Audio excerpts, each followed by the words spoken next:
En ese sentido, este seminario busca, o esta sesión busca abrir preguntas más que buscar respuestas.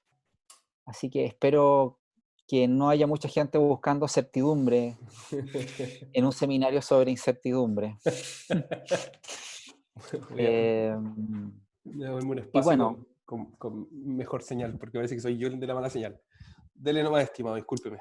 sí, si de repente pasa cualquier cosa, nada, volvemos a conectar y está bien. Está perfecto. Entonces, hoy voy a hablar de 4 cosas, básicamente. Primero, dar un contexto histórico-cultural respecto a la situación en la que estamos actualmente.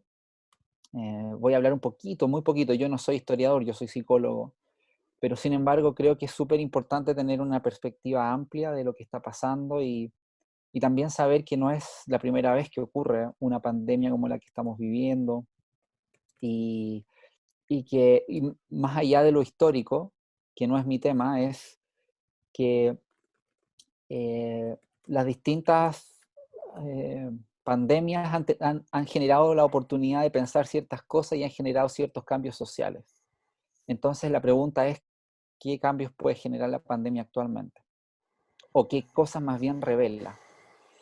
Y eso va a ser lo primero. Lo segundo, hablar sobre la vulnerabilidad, luego sobre la interdependencia y terminar sobre la incertidumbre. Entonces, quería como compartir primero una imagen, que es una imagen de un refugio, ¿no? Es una cabañita que uno podría sentirse como cómodo o cómoda dentro de esa cabañita.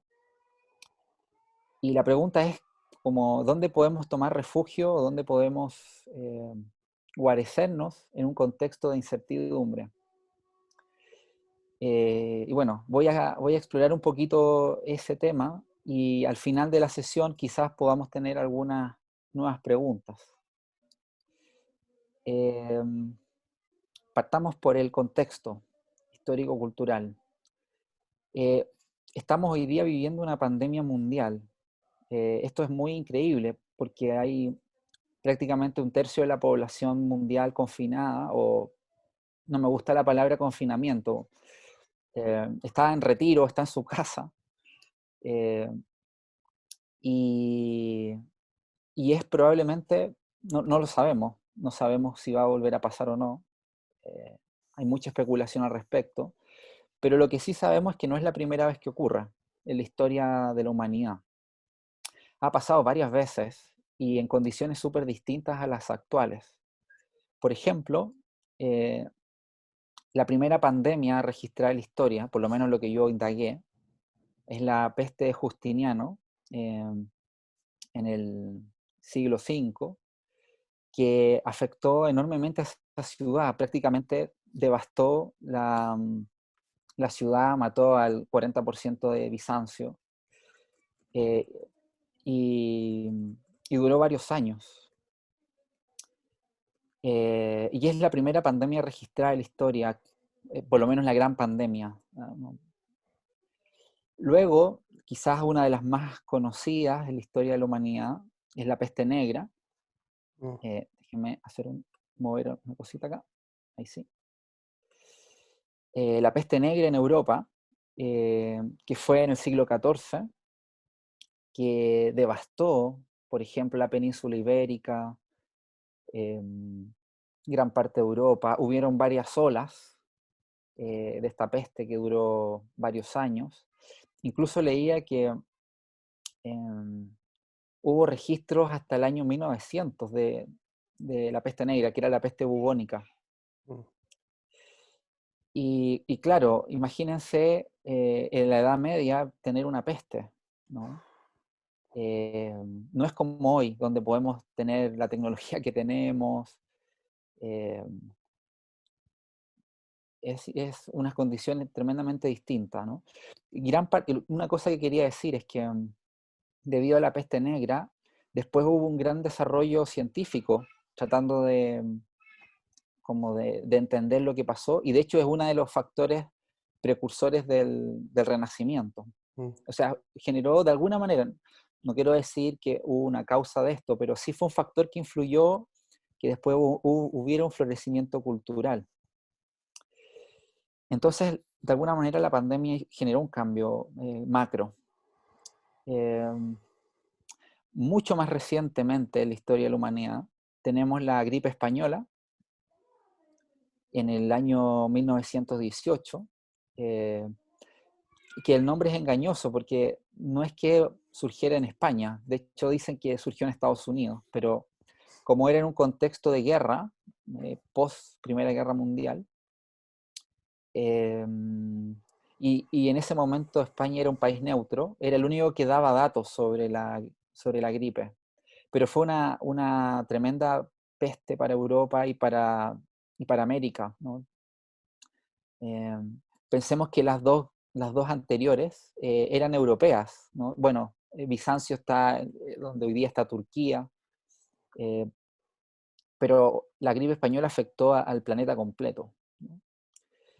Y fíjense en las fotos, por favor, son contextos mm, un poco distintos al contexto de la gripe actual, no la gripe, el COVID-19. Hoy día tenemos un tremendo desarrollo tecnológico, médico.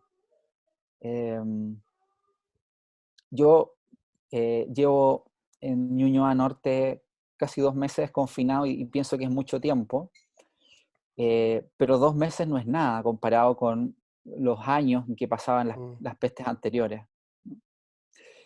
Y eh, imagínense también una pandemia sin Zoom y sin Netflix. O sea, estamos de alguna manera, por lo menos técnicamente, en un contexto súper privilegiado.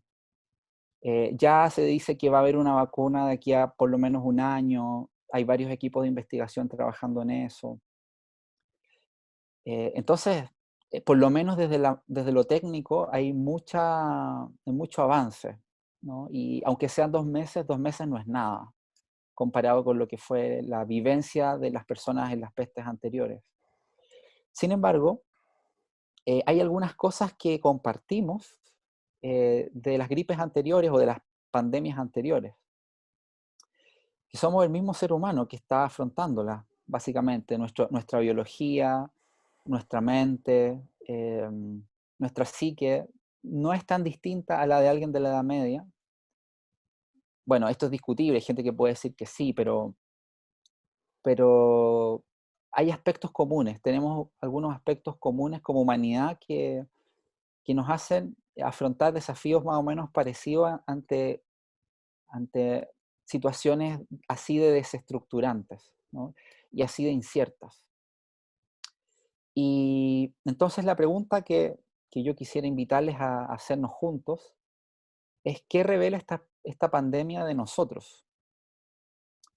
De ti, de mí, Mm, eh, y, y quiero invitarles a una reflexión en torno a esto. Porque esta pandemia puede ser una oportunidad para preguntarnos algunas cosas de nosotros mismos, más que darnos respuestas rápidas. mm, Y una cosa que sí revela, creo yo, es que somos seres vulnerables. Y aquí pasamos al segundo punto. Somos seres vulnerables, somos seres de alguna manera frágiles. Nuestra salud y nuestro cuerpo son frágiles, no en el sentido de fragilidad, de que nos vamos a quebrar rápidamente. Tenemos también una gran capacidad de adaptación, pero también somos seres vulnerables biológicamente. Por ejemplo, algunas mm, cosas que compartimos como especie es que nacemos vulnerables y necesitamos el cuidado de otros para poder sobrevivir.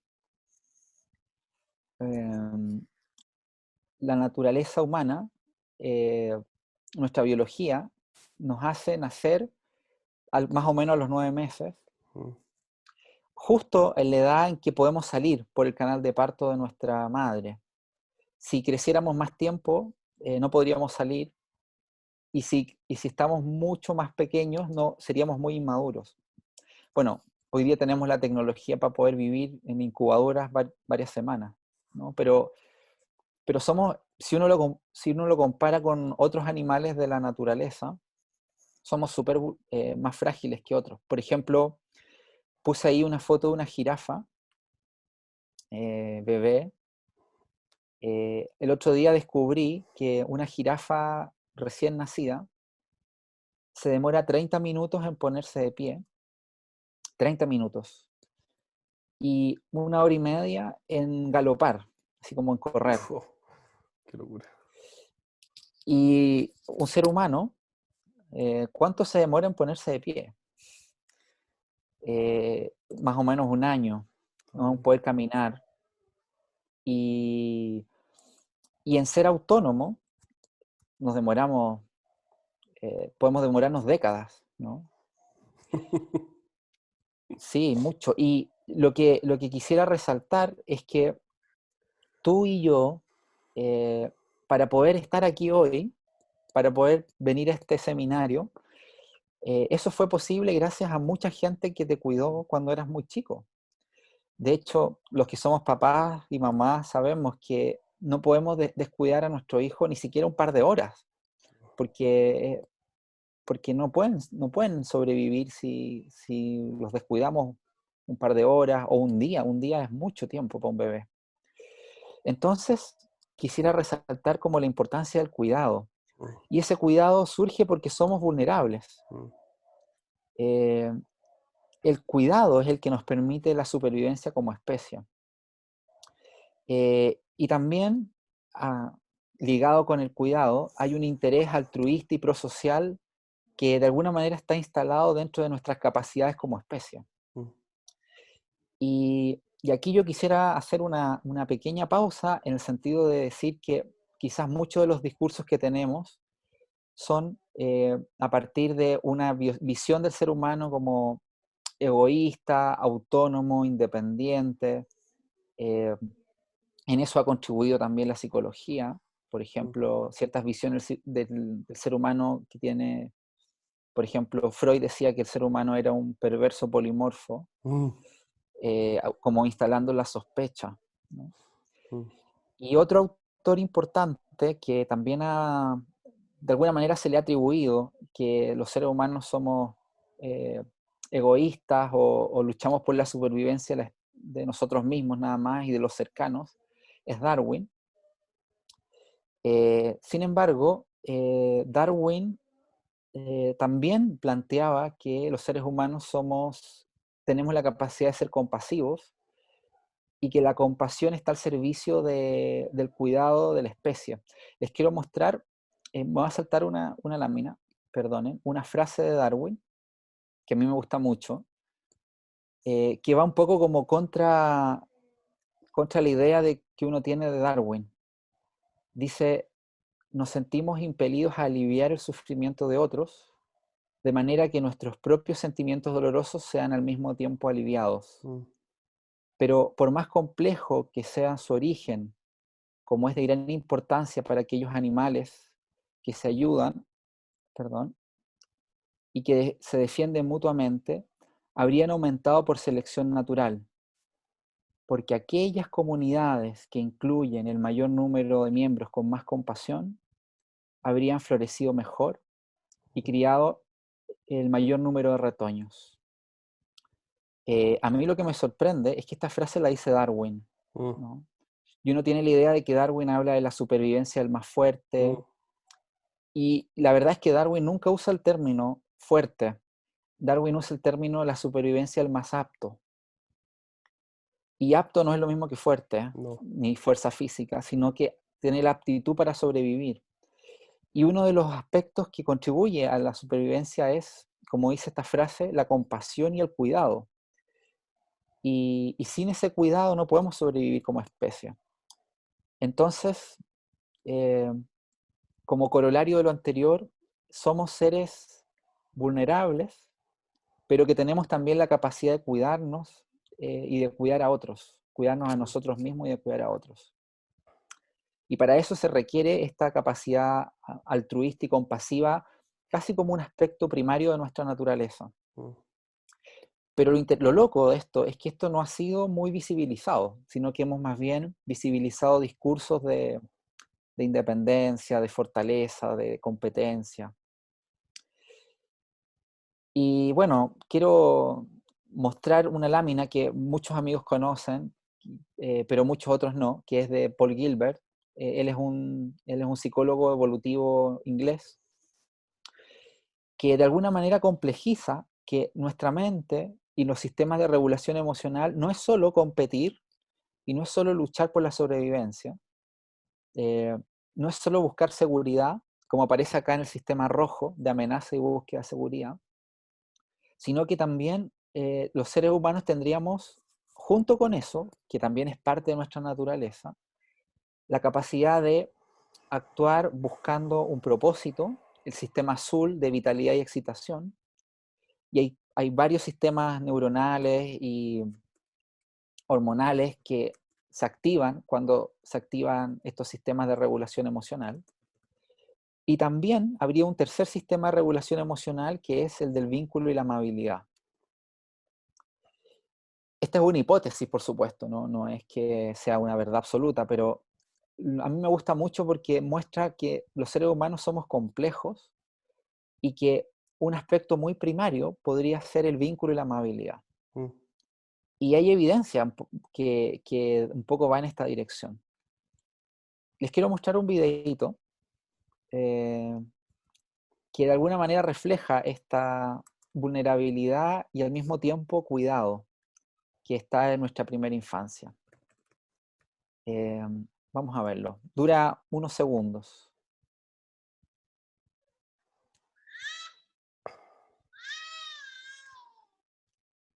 Mm.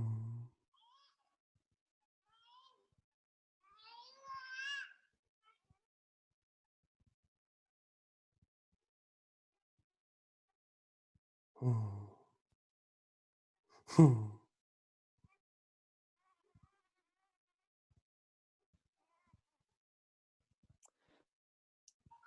¿Se escuchó bien, sí? Sí, brutal. Sí.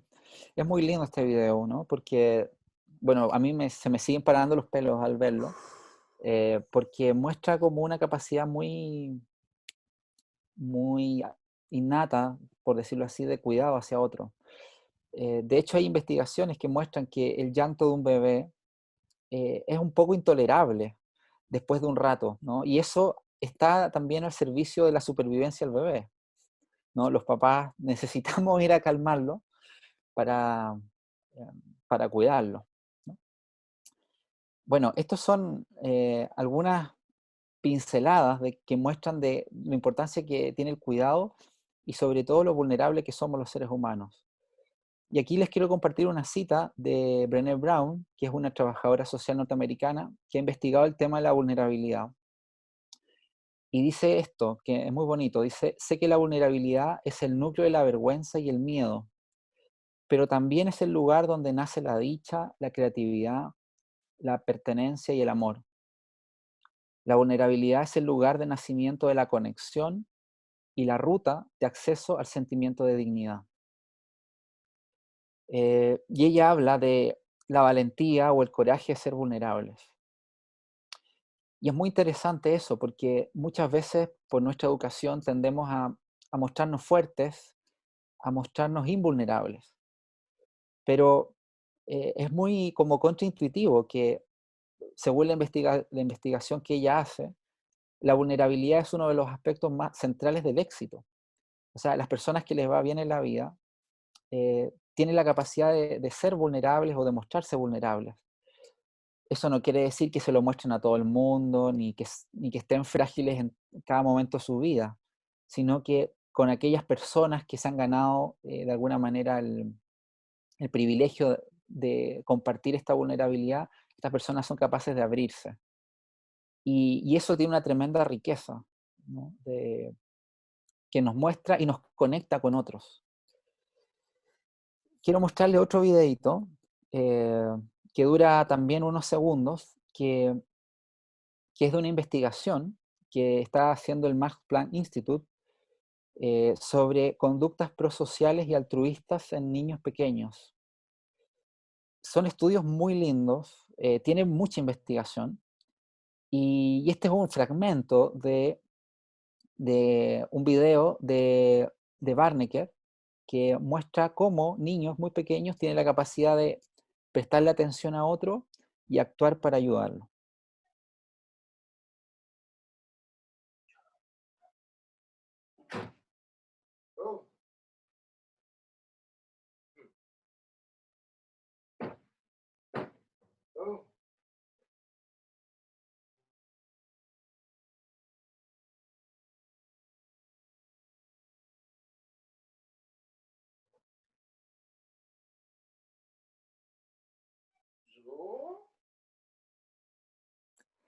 Bueno, vamos a ver ese. Es muy lindo ese video porque en pocos segundos refleja esta tendencia a ayudar. Y este niño no fue enseñado para hacer eso y tampoco fue reforzado para hacer eso. De hecho, después con cambios en el experimento, cuando tú premiabas al niño por hacer eso y después dejabas de premiarlo, el niño dejaba de hacerlo, porque lo hacía después instrumentalmente. Entonces, lo que yo quisiera resaltar aquí es que hay como una conducta no instrumental de, de acompañar o servir a otro. Entonces, a modo de síntesis sobre la vulnerabilidad, eh, podemos decir que somos seres sensibles, expuestos al dolor, la enfermedad y la muerte, que esto es algo que hablan también las prácticas contemplativas. Somos seres emergentes en el flujo de la vida, todos deseamos estar libres de sufrimiento, eh, todos deseamos tener una buena vida, aunque no dependa del todo de nosotros conseguirlo. Nadie se despierta en la mañana y dice, ah, otro día para sufrir y hacer sufrir al resto. Todos queremos estar bien, solo que a veces no sabemos bien cómo, pero tenemos al menos la intención de ser felices y estar libres de sufrimiento. Son relevantes los momentos de encuentro y conexión. Fíjense, por ejemplo, en el contexto actual, la importancia que tiene la conexión con otros. Eh, para muestra un botón, imagínate cómo habría sido esta pandemia sin teléfono y sin Zoom y sin WhatsApp, como lo vivieron los de la Edad Media, ¿no? O sea, claro, tiene un aspecto que puede ser adictivo, perjudicial, pero también es bien evidente que tiene un aspecto de conexión social que suple y que es muy importante. Y hoy día han habido tantas iniciativas muy generosas de conexión, de seminarios gratuitos y de no solo seminarios, talleres, cursos, bueno, todos quizás hemos estado un poco expuestos a eso. Y esta conexión nos hace darnos cuenta que no vivimos aislados, somos seres profundamente relacionales. Esta idea de que nacemos solos y morimos solos es falaz, porque nadie nace solo, nadie puede nacer solo. Uno nace y ya está siendo recibido por otro.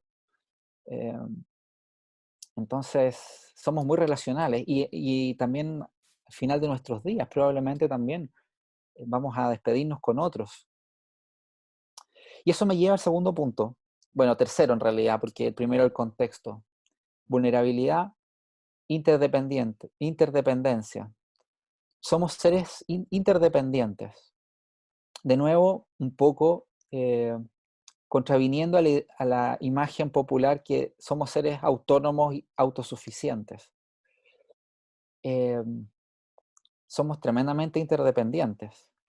Necesitamos de oxígeno, de comida, en un contexto básico y natural, pero también necesitamos de otros, del cuidado de otros, del apoyo de otros. Y se me ocurrió una pregunta para tocar este punto, y era una pregunta que era, ¿es posible que algo ocurra en un lugar remoto y lejano que no nos afecte? Eh, y encontré esta foto, y casi en la antípoda de Chile está este lugar que se llama, ups, no aparece el nombre, a ver, Juan, ¿le es familiar el nombre? Wuhan, no sé cómo se pronuncia. Wuhan, Wuhan se dice, Wuhan. se ve de todas formas cuando los tenía en amplio, al menos yo lo veía, pero se veía en Vale, Wuhan. súper. Sí, es que a mí me parece una barrita que no logro verlo. Mm. Ahora lo veo bien. Claro, si esta pregunta nos la hubieran hecho hace un par de meses, algo que ocurre al otro lado del planeta, ¿podrá afectarme? Yo diría, no sé, algo que ocurre allá en China, en una ciudad lejana, no me va a afectar. Pero hoy día nadie negaría que algo que ocurre al otro lado del planeta tiene una tremenda incidencia y efecto acá en Chile. Es muy loco porque si uno busca precisamente la antípoda de Chile, está casi al lado de Wuhan, como al otro lado del planeta. Está exactamente en el lado opuesto del planeta. Y sin embargo, apenas unos 2 o 3 meses después, algo que pasó allá nos está afectando aquí. Lo que muestra es un poco el efecto mariposa, ¿no? Lo que muestra lo tremendamente interconectados que estamos. Eh, y esto nos lleva, por lo menos a mí me lleva, a pensar que ser es sinónimo de interser, tal como lo dice Thich Nhat Hanh. Eh, Nosotros en Occidente estamos muy acostumbrados al ser y no ser de Shakespeare, ¿no? Como soy o no soy, pero si somos más fenomenológicos y estamos más en contacto con nuestra experiencia que es siempre dinámica, podemos reconocer que somos lo que somos gracias a un montón de cosas que nos permiten ser lo que somos. Y estoy hablando de una cosa súper concreta, ¿no? El alimento, el aire, la naturaleza. eh, Soy quien soy gracias a mis padres, gracias a mis amigos, a mis familiares, al panadero. eh, y sin esa red de interdependencia no podríamos ser lo que somos. Hay una frase, a mí me gusta siempre recordarla, que dice, la aprendí hace muchos años, decía, si todo fuera azul, no existiría el azul. Si todo fuera azul, no existiría el azul. Y yo encuentro que es muy profunda esa frase porque es de un psicoanalista, que es, la existencia de algo se debe a otras cosas, la existencia del azul se debe a otros colores, y que esa diferencia hace que seamos quien somos. Entonces, eh, el ser es relacional y somos quienes somos gracias a otros. Y, y si llevamos esta interdependencia a la dimensión del yo, del sí mismo, también podemos tener la ilusión de que somos un yo sólido, independiente, autónomo. Gran parte de la psicología ha sido construida en base al desarrollo, por ejemplo, de conceptos como la autoestima, con la noción de un yo como en construcción y un yo sólido. Y es verdad que siempre estamos en construcción, ¿no? ¿Quién puede decir que está completamente construido? Nadie, ¿no? Somos seres que estamos siempre cambiando. Eh, y la mente nos permite relacionarnos con el mundo haciendo orden a partir del caos, organizando la información que nos llega del contexto. Y una cosa que a mí siempre me ha sorprendido, y también lo pongo sobre la mesa como reflexión para compartir después, es la tremenda capacidad de nuestra mente de crear orden, certezas y claridad, incluso cuando no la hay. Y también creamos certezas sobre nosotros mismos. Eh, yo soy así, yo soy asá, yo soy... pero la verdad es que si eh, lo notamos, somos seres tremendamente dinámicos. Voy a saltarme una lámina, porque quiero mostrar esta que dice como que el flujo continuo de la experiencia. Si somos honestos, eh, nuestra vida es muy fluctuante. Fluctúan nuestros pensamientos, fluctúan nuestras emociones, y momento a momento vamos sintiendo y viviendo cosas distintas. De alguna manera, el yo nace y muere en cada instante. Y ni siquiera hay un testigo estable e infalible transitoriedad. O sea, incluso el observador que ve está cambiando. Yo que estoy describiendo mi experiencia actualmente, no soy el mismo que era hace 20 años atrás. Entonces, si somos honestos, nuestra experiencia es tremendamente, es como un flujo, ¿no?, de impermanencia. Eh, y creo que es valioso reconocer esa impermanencia, más que tratar de eh, crear certezas donde quizás no la hay. Y es que en nuestra experiencia, y esta es una de las enseñanzas que nos plantea la psicología contemporánea, se construye en base a un enfoque experiencial. Todos nosotros vivimos en una dimensión nuestra experiencia, pero también vamos creando narrativas sobre nuestra experiencia. Nos vamos creando historias, nos vamos creando explicaciones, nos vamos diciendo quién somos y eso va reforzando nuestra identidad.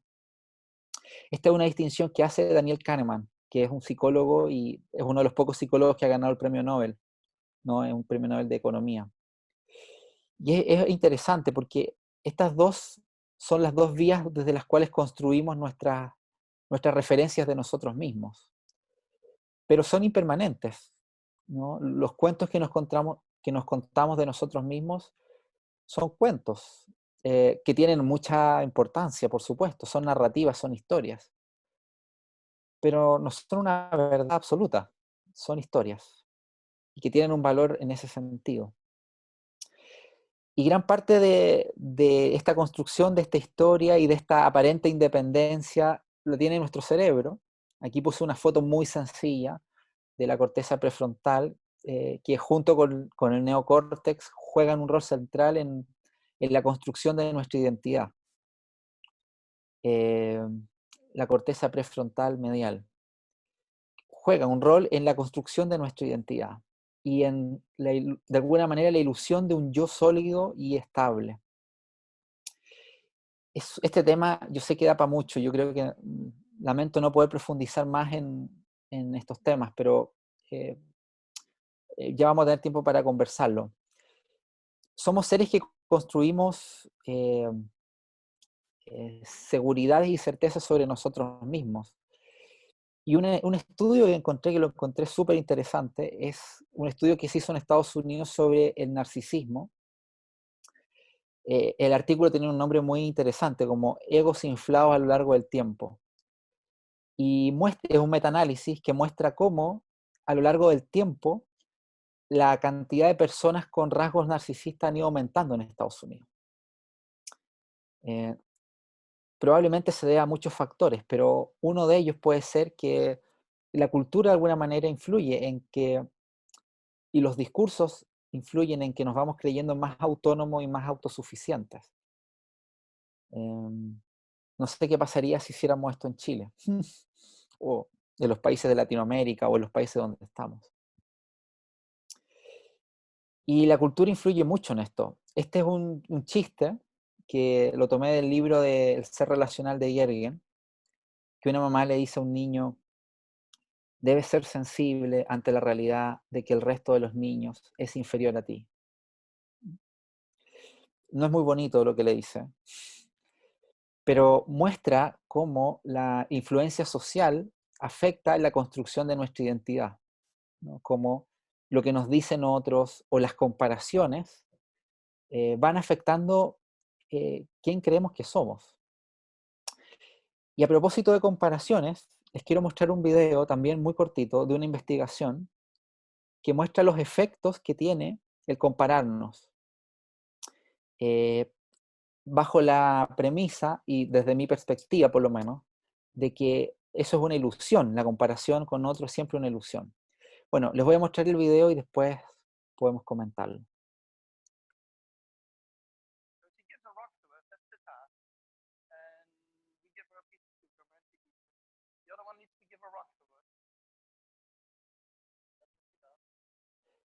A un mono le dan un pepino y al otro le dan una pasa y tiene que devolver la piedra. Le dan nuevamente el pepino.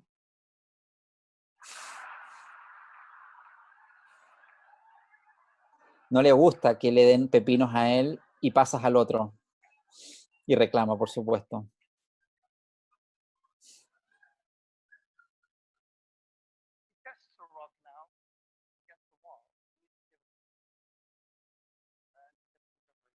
Un rico pepino.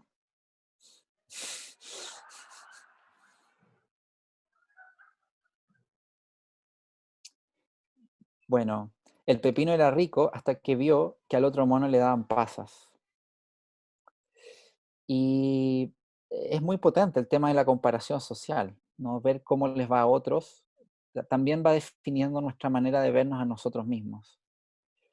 Lo interesante es que si somos conscientes de que eso es una construcción, eh, por supuesto, no negando que hay desigualdades y que hay cosas que cambiar, por supuesto, pero no como una verdad eh, y no como constitutiva de nuestra identidad, puede ser súper interesante mirar con más perspectivas las comparaciones. Y, y cerrando el tema de la interdependencia y el yo, aquí hay una cita de Albert Einstein que plantea de que hay una ilusión en creer que somos un yo separado del resto. Einstein dice, el ser humano es una parte del todo, llamado por nosotros universo, una parte limitada en el tiempo y en el espacio. Él se experimenta a sí mismo, sus pensamientos y sensaciones como algo separado del resto, una especie de ilusión óptica de su conciencia. Esta ilusión es una especie de prisión para nosotros, que nos restringe nuestros deseos personales y el afecto por unas cuantas personas cercanas a nosotros. Esta tarea debe ser, nuestra tarea, perdón, debe ser liberarnos de esta prisión al ampliar nuestro círculo de compasión para abrazar a todas las criaturas vivientes y a toda la naturaleza en su belleza. Nadie es capaz de lograrlo por completo, pero el esfuerzo por tal logro es en sí mismo parte de la liberación y una base para la seguridad interna. De alguna manera plantea la importancia de, de reconocer la ilusión de un yo separado y el propósito de poder ampliar ese círculo de compasión de alguna manera. Y aquí aparece un concepto que es muy bonito, que es el de Ubuntu, que es que mi identidad eh, se construye gracias a otros. Ubuntu es un término que usan algunas culturas africanas para dar cuenta de que yo soy yo gracias a otros. Y aquí aparece también muy, muy cercano la noción de humanidad compartida, creo yo. Porque eh, podemos sentir y reconocer que lo que nos pasa a nosotros, no solo nos pasa a nosotros, sino que también le pasa a todos los demás, o es parte del amplio repertorio de cosas que nos puede pasar como parte de la familia humana. Y reconocer esto nos abre a la interdependencia, nos abre también a la vulnerabilidad y nos abre sobre todo a la conexión con otros. Y humanidad compartida eh, es un tema y un término que trata de dar cuenta de este sentimiento de que somos parte de una misma familia, ¿no? Como especie humana, y si uno va un poquito más allá, uno podría hablar con todos los seres sintientes. Una investigadora, la principal investigadora en este tema es Christine Neff, eh, y ella define la humanidad compartida como la capacidad de entender que la experiencia humana que vivimos forma parte de una experiencia más amplia, compartida por otros, en lugar de verlo como experiencias individuales y separadas. Y es muy interesante, por lo menos a mí me hace sentido, que esto es algo que uno puede ir trabajando con práctica, ¿no? Poder ir diluyendo esa ilusión de un yo separado. Para eso hay prácticas de distinto tipo. Una de ellas, por ejemplo, son las prácticas de compasión y autocompasión, pero hay otros tipos también, por supuesto. Y así podemos ir ampliando el círculo, ¿no? De quienes consideramos familiares o cercanos o queridos. Eh, por biología tenemos como nuestro repertorio asociado a los más cercanos, a los familiares, pero con ciertas prácticas podemos ir ampliando este círculo. Em, y estamos llegando al final de los 4 puntos. Sé que he ido un poquito rápido, lo siento, pero quiero también dejar algún tiempo para comentar. El tema de la incertidumbre. Eh, Aquí hay una imagen de Santiago, de Chile, hace unos meses atrás. Y cuando miro esta imagen, pienso en lo increíble que hemos construido como sociedad, Santiago y todas las grandes urbes del planeta, eh, lo peligroso también que es esto, ¿no? Que hoy día, producto del cambio climático, estamos poniéndonos a nosotros mismos en la cuerda floja. Y pienso que gran parte de la historia de nuestra humanidad, de nuestra especie, y también nuestra historia personal, aquí hago una conexión personal y social, eh, tiene que ver como con construir certezas, construir certidumbres, eh, construir comodidad. eh, y buscamos respuestas, ¿no? Buscamos respuestas ante lo incierto.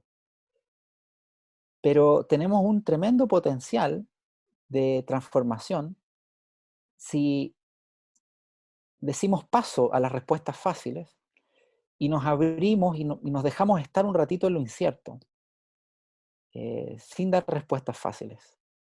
Hay una cita que a mí me gusta mucho, que es de un periodista español, que dice, un error común del cual no nos percatamos es que pretendemos explicar lo que no sabemos a través de lo que sabemos. Eh, y de alguna manera, eh, este escenario en que estamos hoy de tanta incertidumbre puede ser una oportunidad para evitar la incertidumbre, eh, para no reaccionar y para transformarnos un poquito a nosotros mismos, ¿no? Ser un poco como decía Einstein, ampliar el círculo de la compasión, que nadie lo puede hacer por completo, pero es una tarea noble. Y se me vino a la mente, mientras preparaba esta presentación, el título de un libro. No es de los títulos más vendedores de pomadas que uno puede encontrar, pero tiene un título que a mí me gusta mucho que dice Cuando todo se derrumba, que invita a, a habitar lo incierto, ¿no? Ahora con un grupo de amigos y personas de distintas partes estamos empezando a leer este libro, Cuando todo se derrumba, porque es una invitación a habitar lo incierto. Y quisiera solo, para ir cerrando, he hablado hartas cosas desde la psicología y desde las prácticas contemplativas, pero no quiero dejar pasar este momento para decir también que muchas prácticas contemplativas de distintas tradiciones ya han hablado de la vulnerabilidad, la incertidumbre, la impermanencia, la interdependencia. Por ejemplo, en el budismo se habla de las 3 características de la existencia, que son la interdependencia radical, la impermanencia y el cambio, que siempre está. En la situación actual lo que pasa es que nos damos más cuenta de eso, pero siempre está la impermanencia y el cambio. Y que nuestro yo, nuestro ser, también es eh, un no sí mismo permanente, ¿no? Siempre está cambiando también. Y hay un tremendo desafío en habitar esta incertidumbre y este cambio continuo. Y volvemos a la casa inicial, volvemos al refugio. ¿Y en qué podemos refugiarnos ante todo esto? Eh, Seguro, creo yo, bueno, no sé si es bueno decir seguro en este momento, pero buscar respuestas afuera no, claramente. Quizás sí buscar refugio en aquellas cosas buscar refugio en la impermanencia, buscar refugio en las relaciones, volver como muchas prácticas hoy día de atención plena o mindfulness proponen, ¿no? volver a la respiración, volver a nuestro cuerpo.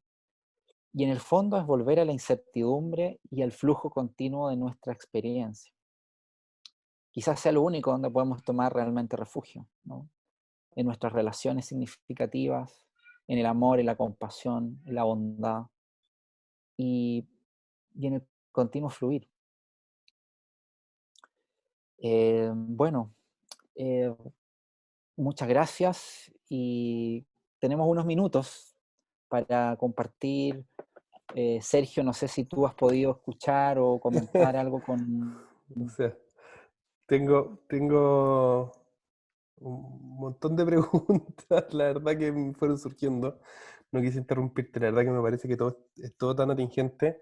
Cuando mostraste la casa al principio, dice dónde protegerse, o sea, qué locura como dónde protegerse de la incertidumbre, si finalmente podría acompañarte tanto dentro como fuera de la casa. Creo que una de las Mm, características que tiene este virus es que hoy día tuve que manejar, tuve que salir a comprar, em, y pensaba que en definitiva es algo imperceptible el microbio que te puede contagiar, entonces como estar afuera, pero sí la sensación de poder tener, claro, esa como certidumbre de ahí lo estoy viendo, eso es lo que podría contagiarme. Uno puede tomar medidas de mm, mitigación, pero en definitiva eh, la incertidumbre creo que tiene esa lógica, en el fondo podría ser como, no sé si invisible, pero al menos podría mm, acompañarte en cualquier lugar. Sí, antes de tomar las preguntas, quería decirte dos cosas. Una, a propósito de los otros. Hay una frase que siempre me ha gustado, que dice que uno solo llega más rápido, pero en conjunto llega mucho más lejos. mm, Cuando hablaste de la compasión, creo que en algún momento, de hecho, te mostré el libro, te comenté también sobre la autora, que es la Kelly McGonigal. mm, Eh, mm, Ella en el libro muestra que frente a el libro, el lado bueno del estrés, así se llama el libro, lo recomiendo mucho, es muy lindo. Ella muestra cómo frente a situaciones angustiantes para las personas desde el punto de vista biológico, el hecho de que uno se pueda acercar a pedir ayuda, a pedir contención a alguien que uno mm, quiere, que uno confía, que sabe que uno tiene, que la otra persona tiene esa misma consideración para uno, el hecho de entrar en contacto físico, mm, de que te den un abrazo, que te tomen la mano, hace que rápidamente tu cuerpo genere oxitocina, que es la hormona del amor finalmente. mm, Eh, mm, y que por tanto viene con nosotros aquello que nos permitiría poder combatir de mejor forma las situaciones estresantes, vienen con nosotras, vienen con nosotros. Y que en ese sentido, este mismo contexto de poder apoyarse en otros significativos podría significar una respuesta al menos biológica a una situación compleja, mm, estresante. Y otra cosa en la que pensé fue el contexto que diste, es como que potente el patrimonio cultural con el que venimos. Eh, mm, que potente como la inercia cultural de cómo hemos pensado la vida y cómo la seguimos pensando. Y estaba pensando puntualmente en la pega que me toca hacer con los alumnos y alumnas en temas de orientación vocacional, que hay investigaciones que muestran cuando ese patrimonio cultural es de culturas individualistas, cómo eso afecta sobre los intereses personales mm, versus las culturas que son más colectivistas y la intersección entre ambas. Y es súper heavy que en las culturas individualistas esos intereses personales son súper permeados por los papás, pero en definitiva es un puro input, versus las mm, culturas más colectivistas en donde las personas se permiten tener inputs de tantos otros, que me parece que ese yo, esa mm, identidad se nutre de una forma diametralmente distinta. Y para efectos de las condiciones en mm, que vivimos hoy día, qué rico sentirse con otros, mm, que uno se construye en tanto somos, eh, más allá que sí, pueda pasar algunos momentos en soledad, si eso lo necesitamos todos. Sin embargo, qué claro, importante, los otros. totalmente. Incluso para poder afrontar situaciones tan complejas como la actual, claramente es mejor afrontarlo colaborativamente que competitivamente. Mm, Eso es muy evidente. O sea, si no nos unimos, si no logramos hacer causa común, el enemigo se vuelve más fuerte, en este muchísimo. caso, ¿no? La pandemia. Por eso, por ejemplo, es tan importante el trabajo de las Naciones Unidas, de Mm, la Organización Mundial de la Salud y de estados que puedan como aunar esfuerzos en pos de lograr eh, em, afrontar una situación difícil. Y probablemente estados menos cohesionados lo enfrentan de peor manera. Mm. Da para mucho, O sí. sea, podríamos estar 80 años, pero en definitiva, qué lindo. Y es como una reflexión en verdad que, que Mm, le he dado hartas vueltas, pero hoy por hoy un gesto tan sencillo como ponerse una mascarilla o tratar de poder estar en la casa si es que se aplica las medidas de cuarentena, creo que no es solamente un gesto de cuidado para uno, sino que es súper lindo que el gesto de ponerse una mascarilla supone los otros también. mm, mm, Me parece brutal pensarlo como que el gran aprendizaje de esto suponga, o sea, que nos demos cuenta que estamos constantemente vinculados con otros y que ese gesto significa que estáis cuidando a otros que quizás nunca vas a ver. Al principio mm, de la charla, cuando hablaste de este como patrimonio cultural, se me vino a la cabeza una película que vimos hace un par de días con la chica es mi señora a todo esto, con la Inesita, y era uno de los protagonistas habla de una frase que tenía un director que hacía un papel en la película, que era que en definitiva el hecho de estar acá, de ser nosotros lo que somos, es un, no es, no es, no es, no es, no es, no es aleatorio. Han tenido que pasar tantas cosas mm, detrás de nosotros, generaciones y generaciones para atrás que han tomado distintas decisiones para que en algún momento de la historia la vida nos haya seleccionado a nosotros o nos hayan entregado este regalo de estar acá y qué cosa más linda que poder seguir construyendo en conjunto con otros para aquellos quienes estén hacia adelante, estén en el futuro. Por eso a mí me llama mucho la atención, además mm, cuando dijiste que locura estar nosotros poniéndonos en una situación en que nos ponemos la soga al cuello, si es que no cuidamos lo que tenemos, no nos cuidamos entre nosotros y no cuidamos el planeta en el que estamos parados. Pero nos podría mm. dar para mucho. Vamos, tomemos Sí, algunas preguntitas quizás, que por han emergido. favor, sí. Hubo una que quiero tomar desde el inicio y que quise preguntarte, pero después no quise interrumpirte. La hace Loreto Alonso, que es si es que la vulnerabilidad está asociada a una carencia. Y voy a meterle un poquito más a esa pregunta, porque lo que me surgió fue eso, o sea, cómo es que uno ha sido educado para acercarse a la vulnerabilidad?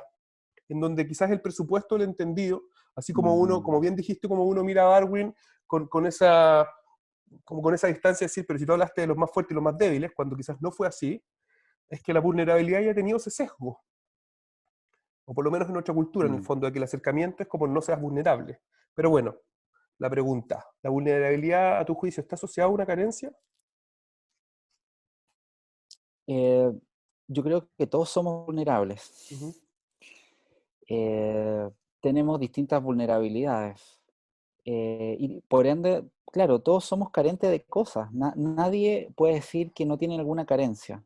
mm, Pero, claro, a veces se usa el término vulnerabilidad en distintos contextos mm, y de manera distinta, ¿no? Por ejemplo, cuando se habla de grupos vulnerables, habitualmente se habla de carencias socioeconómicas, ¿no? Que es un tipo de vulnerabilidad, pero yo tengo quizá una visión un poco más amplia de lo puramente económico, que puede ser también, por mm, supuesto, pero en un sentido más biológico y existencial, somos todos vulnerables, porque todos estamos expuestos y todos necesitamos de otros.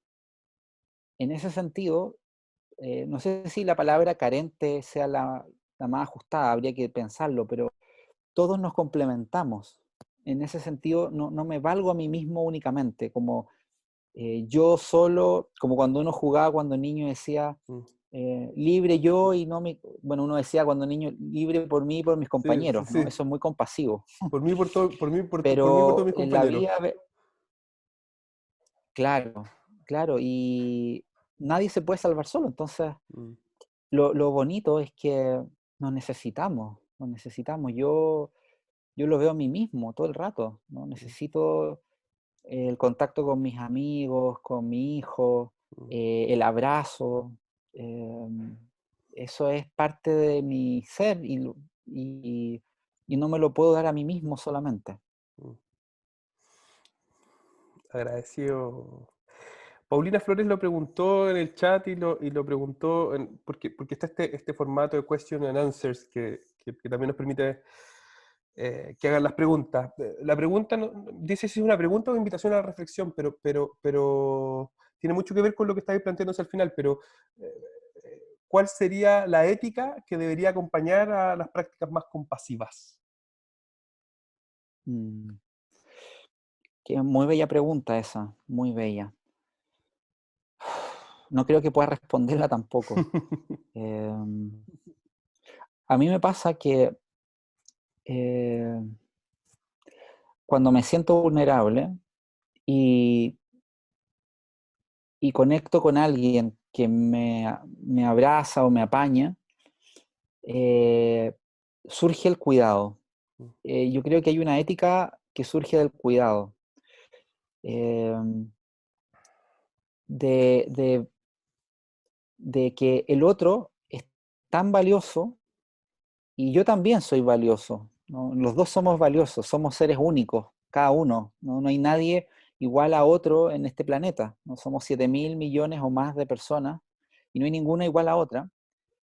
Y eso, y somos 7.000 personas vulnerables también. Mm, Entonces, de alguna manera pienso que hay una ética del cuidado, de, voy a ponerlo en mis palabras, perdón, no sé si logro transmitir algo, pero eh, como lo valioso de lo no instrumental, mm, de ver al otro como legítimo otro, como dice Maturana, mm, como una alteridad, como mm, el amor al alter, al otro que es indescifrable y al otro que es indescriptible.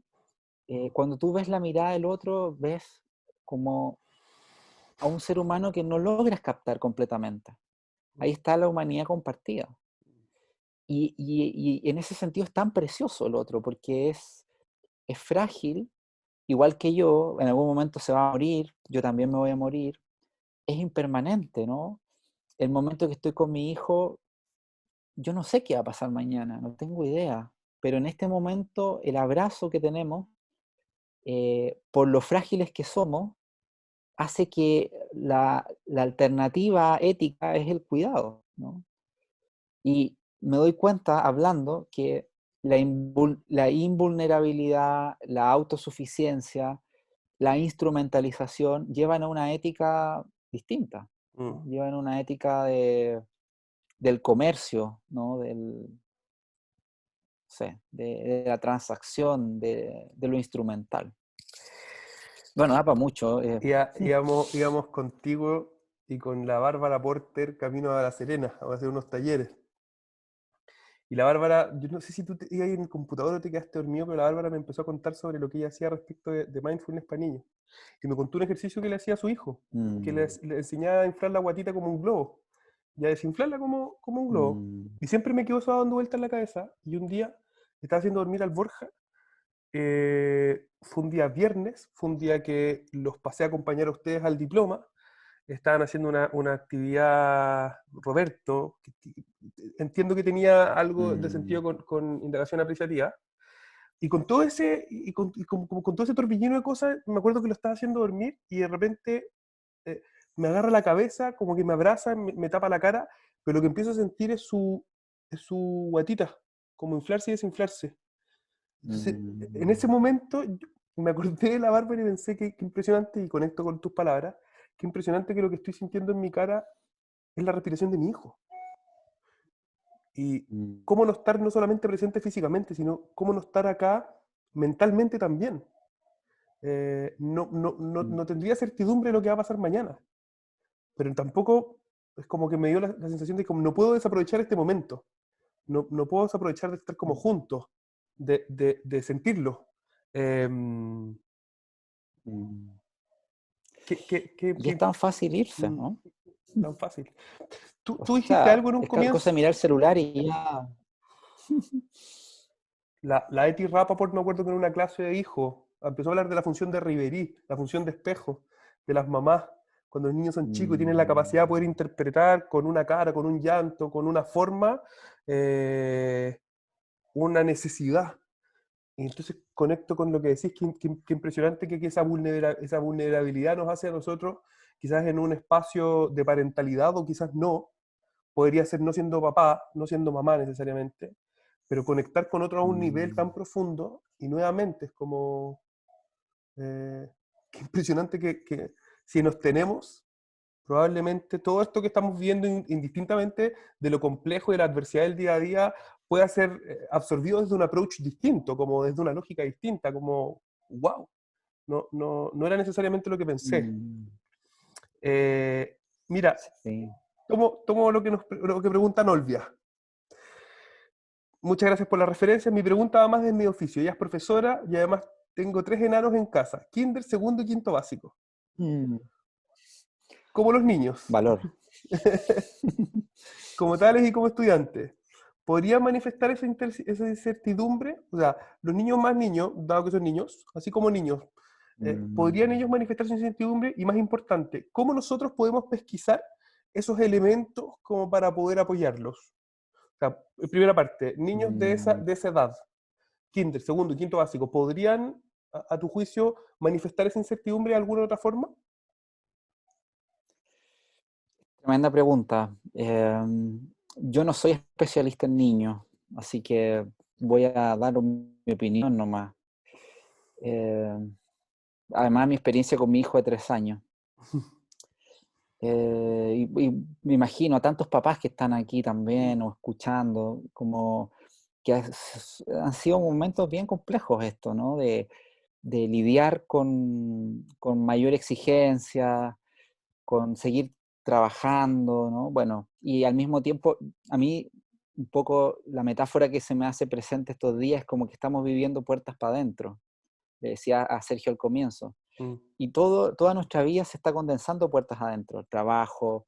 No es que, leía un chiste el otro día, no es que estemos en home office, sino que todo es en la casa, trabajo, familia, amigos, internet, todo. Entonces, bueno, pero volviendo a la pregunta, respecto a los niños, yo creo que los niños tienen una tremenda capacidad son muy flexibles. Por lo menos lo veo yo en mi hijo, ¿no? Cambia de una cosa a otra, a los 5 minutos está llorando y después está riéndose. Yo me quedo más pegado que él con cosas que pasan. Entonces, yo creo que los niños habitualmente habitan mucho la incertidumbre, la habitan, la viven. No es problema para ellos mucho la incertidumbre.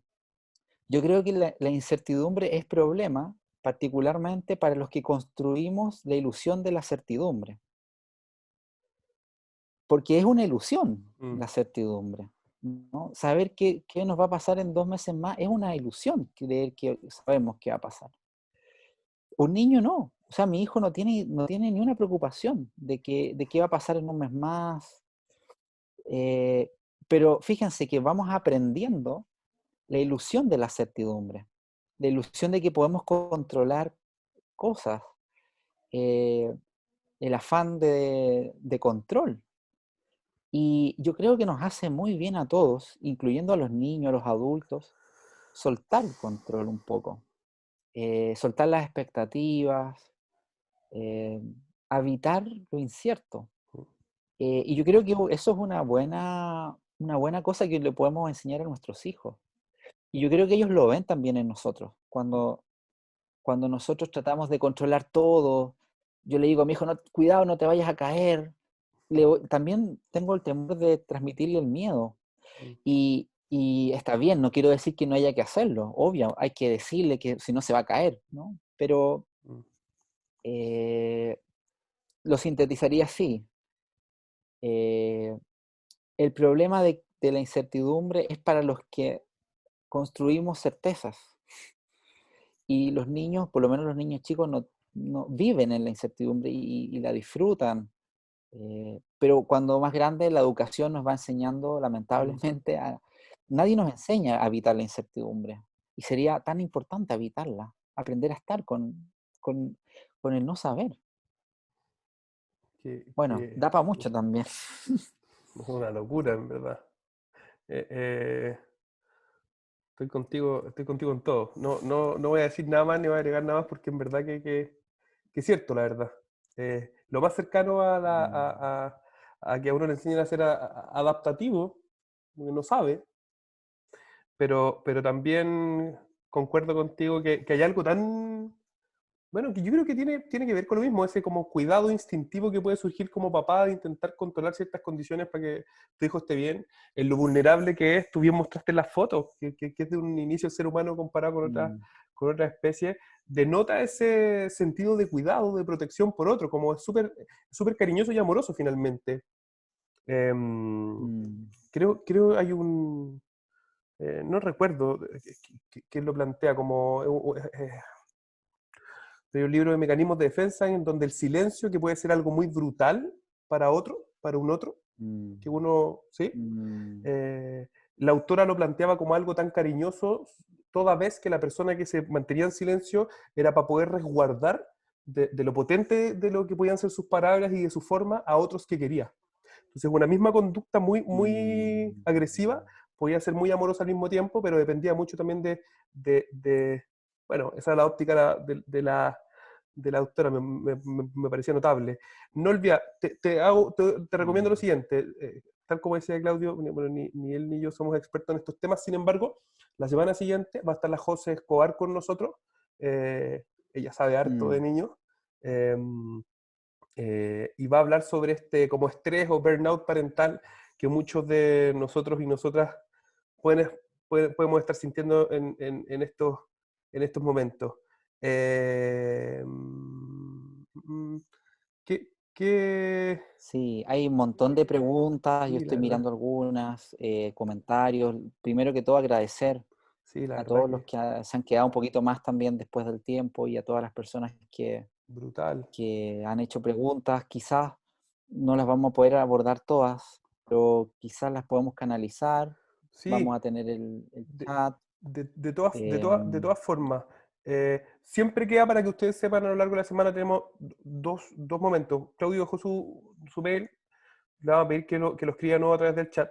Yo les voy a dejar mi mail también. A lo largo lo de la voy a dejar en semana, el chat. sí, yo personalmente estoy en contacto con muchos y muchas de ustedes que imagino que con más de algunos habré conversado. Quiero aprovechar para mandarle saludos a Don Oscar. Don Oscar tiene 80 años, es hijo de Patricia que nos sigue y le instalaron el Zoom, le enseñaron a ocuparlo y está con nosotros semana a semana. Así que Don Oscar, un abrazo fraterno para usted. Eh, Cuando todo se derrumba, han preguntado harto por ese libro, Claudio. ¿Quién es el autor y dónde se consigue?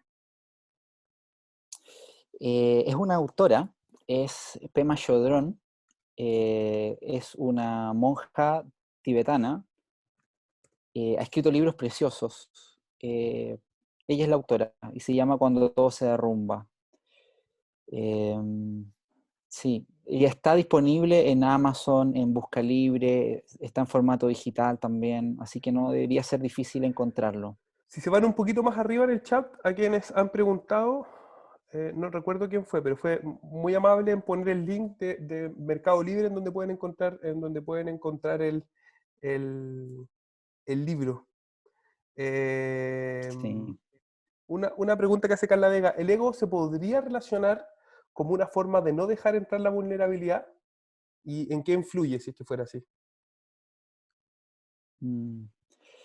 O sea, yo creo que un poco como conversamos antes, gran parte de la construcción del ego es un poco una defensa ante la vulnerabilidad. Todo el rato, ¿no? Como protegernos, poner corazas, eh, relacionarnos desde los roles, Mm. eh, un poco quizás están súper naturalizadas, pero son maneras de defensa, ¿no? Como de proteger, de generar distancia. Y que por supuesto a veces está bien y hay que tener distancias, por supuesto, pero cuando no entra en contacto tu humanidad, eh, ahí hay un problema. Voy a contar una anécdota muy cortita. Cuando yo estaba en el doctorado, fui a una reunión donde habían puros doctores y cosas así, y me dio mucha risa porque todos se trataban de doctores. Entonces era, doctor Juanito, pase por acá, doctora Pepita, pase por allá. Y era como, era casi como un chiste, ¿no?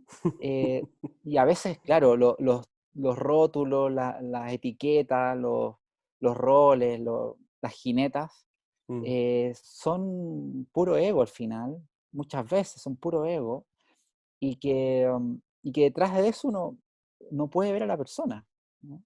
mm, Y yo creo que lo bonito de la humanidad compartida, y por eso ese tema me apasiona, quiero investigarlo, escribí algo sobre eso, es que nos conecta con lo esencial, no con los roles, no con las etiquetas, nos conecta con lo que compartimos y con las 3 o 4 cosas esenciales en la vida, si no, no son muchas tampoco, mm. con el amor, con la compasión, con la presencia, con el encuentro y con la vulnerabilidad. Poder compartir una vulnerabilidad compartida es fantástico, es sanador, es transformador. Yo creo que por eso yo creo que está un poco a la base de la terapia también. Mm. Cuando uno puede exponer su vulnerabilidad, es como exponer una herida y el otro la coge y la abraza. Eso es lo transformador al final del día. Bueno, Capri Eh, era el autor que lo decía, ¿o no? Que decía que una de las cosas más, no sé si sanadora es la palabra, pero más reconfortantes para el paciente es que uno como terapeuta también se angustia.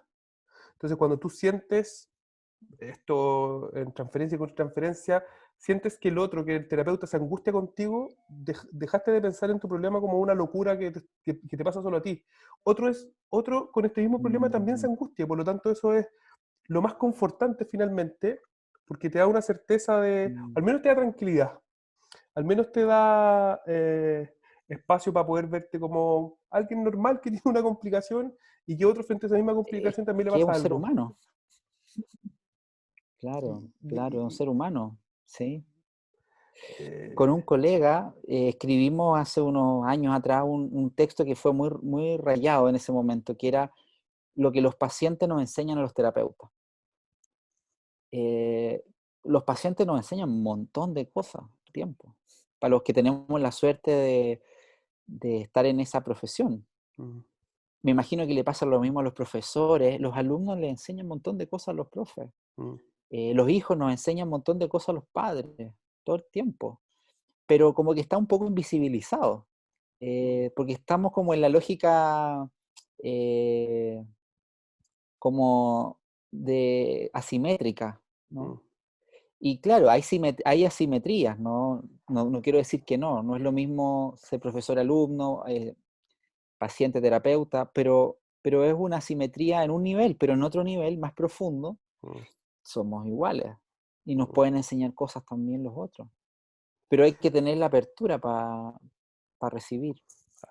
Bueno, ese es el punto. Sugata Mitra, un autor de origen indio, tiene un proyecto que se llama School in a Cloud, como el colegio en la nube. Y él dice que hoy día con acceso a Internet cualquier persona podría educarse de la gente más magnífica que ha pasado por el planeta, porque hoy día hay un montón de videos en el fondo disponibles. Y parte de su Mm, proyecto es poner computadores en pueblos o en ciudades más bien pobres de India, como si fueran cajeros automáticos. Esa es la lógica del computador, así se ve. Y lo que se da cuenta en el fondo, después de estar revisando muchas horas de las grabaciones, es que los chicos les enseñan a los más grandes les enseñan a los más chicos, que en definitiva el aprendizaje no es eh, necesariamente esta lógica que hemos vivido todos. Yo creo que es de una persona que te cuenta una verdad, no sé si absoluta, pero quizás esa mm, simetría, esa sensación le da a uno. Cuando en verdad quizás distintas edades podemos a distintas edades y con distintas capacidades podemos complementarnos y ajustarnos de mucho mejor forma. Y en esa lógica, la labor pedagógica que tiene uno como profesor es más de poder ir como encarrilando hacia un objetivo específico, una enseñanza, más que uno dar todos los lineamientos, o sea, darle la posibilidad al otro también de que mm, aprenda, se caiga, se pare, aprenda de esa caída, no es una caída, es experiencia, y cuando se está desviando un poquito es poder como encarrilarle un poco para que pueda dar con los objetivos que nos hayamos trazado. Creo que hay, mm.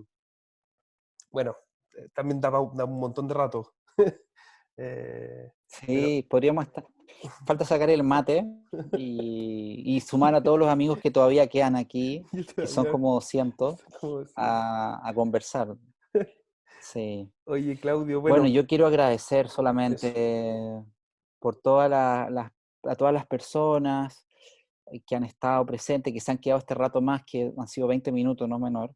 Mm, Eh, voy a poner mi correo de nuevo, yo que es también. claudio.araya@uai.cl. Está el correo de Sergio también. Sí, voy Hay a varios que dejarlo. están compartiendo correos, veo en el chat, y Lo que por pasa si hay alguien es que alguien tiene el libro de la que tú mencionaste. de la Em, Pema Chodron. sí, Ah, vale, y lo va a entonces compartir. lo va a compartir. Buenísimo. Entonces yo lo que diría es que si es que una persona no tiene, pudiese él poner su correo y que le escribieran también, quizás sería más fácil, ¿no? Que la persona que lo tenga deje su correo y así le escriben todo y lo comparte, pero es una idea nomás. ¿Cómo, cómo se ve? Sí, ¿Cómo se ve? bueno, Yo les voy a vamos a dejar dejar mi el correo correo. también, por Dale. si alguien, voy a dejar mi correo por si hay alguien que quiera comentar algo que lamentablemente no hayamos podido eh, abordar. Y también sobre el tema de humanidad compartida, que a mí me motiva mucho. Si hay alguien que le interesa, encantado de conversar sobre eso. Claudio escribió un libro de eso, dijo que había escrito algo, y ese algo es un libro, para que le peguen una miradita. Yo no he tenido Pero falta mucho. la oportunidad de leerlo todavía, pero sí puedo contarle, tras bambalina, que cuando compartíamos oficina con Claudio, un día me dice, mira, con un amigo nos propusimos partir con algo que queríamos hacer hace mucho tiempo, un par de minutos diarios. Y Claudio quería escribir un libro y el amigo quería tocar violín, creo que era, o trompeta, o algo, El piano, quería tocar el piano, piano. piano, y a decir metalófono. Y bueno, me imagino, y por lo menos como yo cuento la historia, sale ese libro que se llama Humanidad Compartida, que lo están escribiendo ahí en el chat. Eh, y genial, pues. Cómprenlo, léanlo, búsquenlo. Sí, yo le debo, es un buen ejemplo de interdependencia, porque gracias a él yo lo pude escribir. Y, y está aquí ya el libro y está disponible también por si a alguien le interesa. Está en digital hace unos días también en Amazon, así que si alguien Sí. se anima por ahí, buscarlo. Bueno, Sí, pero es muy bonito el hecho de que uno necesite a otros, ¿no? Y que te ayuden a crecer. Yo le debo harto a mi amigo porque sin él no habría escrito el libro. Y eso hace ya como 5 años atrás o 4 años sí, atrás. pues, genial. Partieron con pocos Sí, minutos en el día a hacer algo y metódicamente salió algo adelante y afortunadamente para ti es un tema que se nota que te gusta mucho, pues, que bueno tener un primer approach. mm, Aunque a mí me parece que un libro es bastante más que un primer approach, creo que son varias reflexiones de, a ver, ya saber que te editan quiere decir que hay un montón de información que ha quedado afuera y por tanto es mucho más grande de lo que uno cree. Sin embargo, se los recomiendo infinitamente. Busquen el libro Claudio, si pueden buscarlo en digital o en físico está gracias. también. Agradecerle a todos, a todas. Creo que una de las cosas que ha sido transversal Sí, gracias. a este, siendo el cuarto encuentro, a los 4 encuentros que hemos tenido todos los jueves para atrás y hoy día el cuarto con Claudio, es la generosidad que han tenido todos los profesores y profesoras que han pasado por acá. Sin duda, Claudio, nada, por lo mismo, agradecerte el tiempo, el espacio, haber sido como pionero en la idea de que desarrolláramos esto. Vamos a estar todos los jueves, Fue relacional. Fue fue lo relacional. relacional. Vamos a estar todos los jueves, yo por lo menos voy a estar todos los jueves eh, Sí, compartiendo con distintos profesores y profesoras, agradecerles infinitamente nada, por estar presente, por su preocupación, por los mails que escriben semana a semana. Voy a seguir siendo Mateo, que he querido hacer hasta ahora, respondiéndole a cada uno de ustedes. Sepan, por favor, que el video de esta charla va a quedar disponible.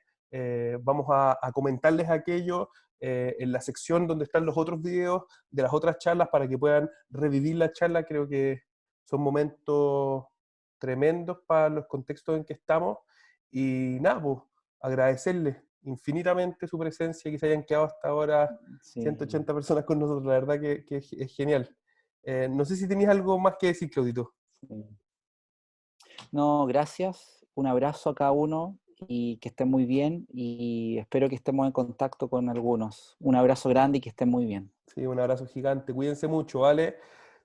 No voy a decir no manejen, pues. Sí, probablemente tanto en las casas. Cuídense mucho, si no tienen que salir, no lo hagan, y si salen, tomen todas las medidas y precauciones por haber. Ojalá esté muy bien usted, ojalá esté muy bien su gente cercana también. Les mandamos un abrazo gigante. Eh, si es que hay algún otro tema en el que estemos desarrollándonos que les interese, los invito a formar parte de las redes de la escuela, tanto en Instagram como en Facebook. Estamos Psicología UAI en Instagram y Escuela de Psicología UAI en Facebook. Estamos constantemente mostrando y publicando las cosas que vamos haciendo, en donde estamos investigando o desarrollándonos, y creo que hay mucho de ese material que puede ser útil para muchos de ustedes. Así que eso, nada más, pues muy buenas noches, un abrazo fraterno, Gracias, un y se abrazo. cuidan. Chao, Chao, Claudio, que estés bien, gracias. gracias a ti. Chao, Sergio. Un abrazo, nos Nos vemos. vemos, chao, Chao a todos, a todas. chao, chao, que estén bien, cuídense.